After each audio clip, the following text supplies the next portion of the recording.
Hola, mi nombre es Bella y tenía tantas ganas de escaparme de la escuela que me cegué yo misma. Y aún así me escapé de un secuestrador. Verán, crecí con una hermana que era invidente. Vivíamos en un barrio muy agradable y acomodado, por lo que mi hermana podía ir a la escuela especial y yo podía ir a una escuela privada. Pero un día llegué a casa y vi a mi papá sentado en el sofá llorando. Resultó que mi mamá se había ido. Se había enamorado de un compañero de trabajo y se había mudado fuera del país, dejándonos así, nada más. De repente, estábamos sobreviviendo con un solo ingreso monetario y mi papá apenas ganaba algo en su trabajo. Mi mamá era abogada y era la única que podía costear la hipoteca y la educación. Mi mundo se había puesto boca abajo. Tuvimos que mudarnos a una zona difícil de la ciudad. Había personas que vivían en carpas, fuera de nuestro hogar. Y la primera noche que pasamos allá, un hombre entró a nuestra casa para robarnos. Mi hermana, Ana, no tenía ni idea de lo que pasaba. Mi papá tuvo que echarlo fuera de la casa. Esa noche me acosté y solo lloré.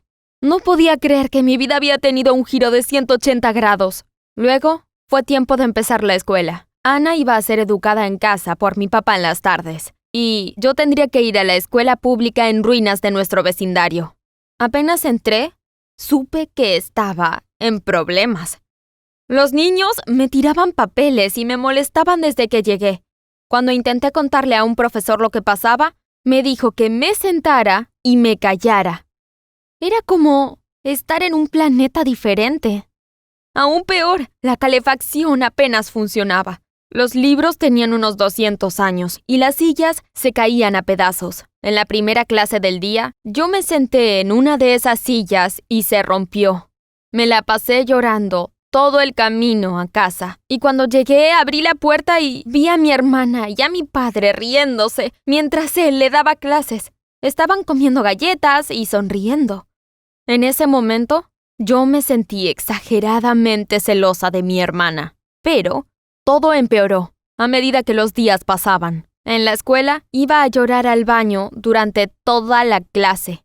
Los niños eran tan malos que llegué al punto de tener que almorzar en el baño. Hasta uno de los maestros se enteró y luego me humilló delante de todos.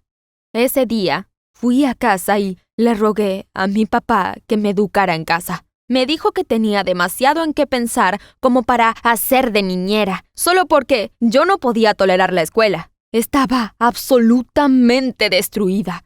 Y honestamente, me desquité con mi propia hermana. Durante las siguientes semanas llegué al límite en el que no podía sostenerlo. Todos los días veía a mi hermana y a mi padre divertirse en casa, mientras que yo me sentía sola, enojada y sinceramente preocupada por mi vida en la escuela. Un día me lo pasé llorando todo el día en el baño.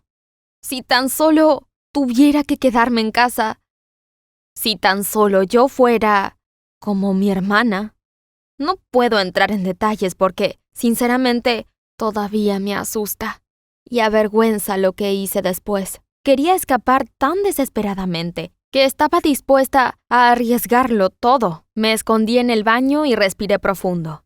Lo que estaba a punto de hacer iba a doler, pero tenía que hacerlo. Yo misma me cegué, y dolió, mucho más de lo que yo esperaba. Comencé a gritar, esperando que alguien me ayudara. Finalmente, yo me desmayé. Entonces, escuché pitidos y doctores. Intenté abrir los ojos, pero todo lo que veía era negro. Me levanté de un salto y traté de tocar mi cara, pero había vendajes sobre mis ojos. El médico me inmovilizó por seguridad y me dijo que yo misma me había cegado. Sentí una mezcla de horror y alegría. Claro, nadie quiere escuchar que está ciego, pero al menos eso significaba que estaría en casa. Al menos eso significaba que no tenía que ir a la escuela. Eso me haría feliz, ¿verdad? Bueno, no. Mi papá estaba furioso conmigo y mi hermana se puso en mi contra. Ella me gritó preguntándome por qué me había hecho algo tan terrible siendo la afortunada. Había pasado toda su vida enojada porque era ciega, y yo lo había hecho solo porque sí. Pronto comencé a darme cuenta de que mi hermana tenía razón. Una noche me levanté a orinar y me tropecé con algo. Me había cortado el brazo. Yo podía sentir la sangre brotando, pero no podía verla. Terminé gritándole a mi papá para que me ayudara. No me di cuenta de que cosas como ir al baño serían experiencias tan duras. Hacer cosas en la casa era difícil, pero salir de la casa era como entrar en un campo de batalla. El primer día que salí, traté de subir a nuestro auto. El auto comenzó a alejarse cuando escuché a mi papá gritar ¡Auto equivocado! Antes de darme cuenta, ya nos habíamos ido. Yo estaba en un auto con extraños que comenzaron a hablarme sobre dónde ellos iban a llevarme.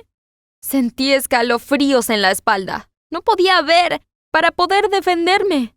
¿Qué tal si no salía de ahí con vida? Logré encontrar la manija de la puerta y logré abrirla. No sabía qué tan rápido íbamos, pero di un salto de fe fuera del automóvil. Choqué contra el pavimento, me levanté y solo comencé a correr. Estaba golpeando autos, edificios y personas, con lágrimas corriendo por mi cara. Me sentí tan vulnerable y aterrorizada. Finalmente mi papá me encontró. Pasé el resto del día en la cama, llorando. No podía creer que me hubiera hecho esto a mí misma. Durante las siguientes semanas, Ana comenzó a enseñarme braille y ubicación espacial. Me di cuenta de que todavía estaba enojada conmigo, pero ella era tan amable como podía ser dada la situación. Una noche, ambas nos acostamos para dormir. Escuché que se abría una ventana y mi adrenalina inmediatamente se disparó. Me levanté de la cama, desesperada por encontrar algo para defenderme, pero no pude encontrar nada. Estaba deambulando por la habitación. Era un blanco fácil. Sentí que alguien me agarró del brazo e intenté gritar, pero una mano me cubrió la boca. Me sacudí para librarme de ellos y fue cuando Ana me susurró al oído: «Soy yo, cállate». Me arrastró con ella y me di cuenta de que estábamos en el armario. No entendí cómo nos había llevado allí tan rápido. Nos sentamos en silencio, pero podía escuchar fuertes pasos justo afuera de nuestra habitación. Sentí escalofríos pasando por mi espalda. Me sentí muy indefensa otra vez. Y escuché a mi papá gritar: «¡Annabella, llamen a la policía!». Sentí que estaba en un trance. Tenía tanto miedo de abrir la puerta, pero lo hice igual. Crucé la habitación en puntillas. ¿Dónde está mi celular? ¿Sería capaz de poder encontrarlo? Mientras me acercaba a mi cama me lastimé el dedo del pie y escuché pasos que bajaban corriendo hacia nuestra habitación. Pasé mis manos temblorosas sobre la cama hasta que finalmente mis manos se engancharon alrededor del celular. Yo no pensé. Usé mi memoria muscular para marcar al 911. No respiré, esperando que esté bien, y entonces escuché al tipo acercarse.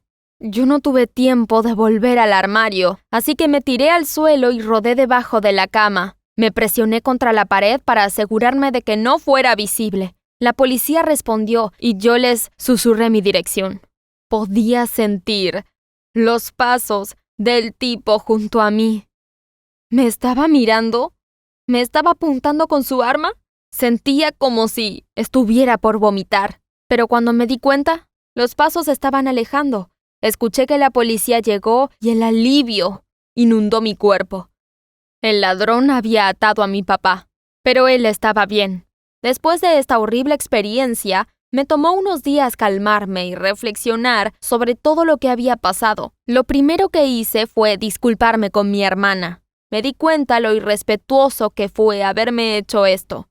No fue un capricho, no fue una forma genial de escapar de la escuela, era una complicada condición con la que Ana había tenido que vivir toda su vida.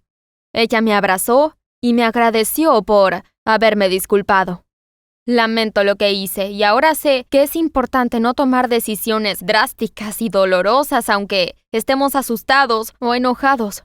Ahora hablo con mi padre y mi hermana sobre todo y creo que estamos comunicando nuestros pensamientos y necesidades mejor que nunca. ¿Te gustó la historia? Dale like y comenta y suscríbete a Historias de la Vida.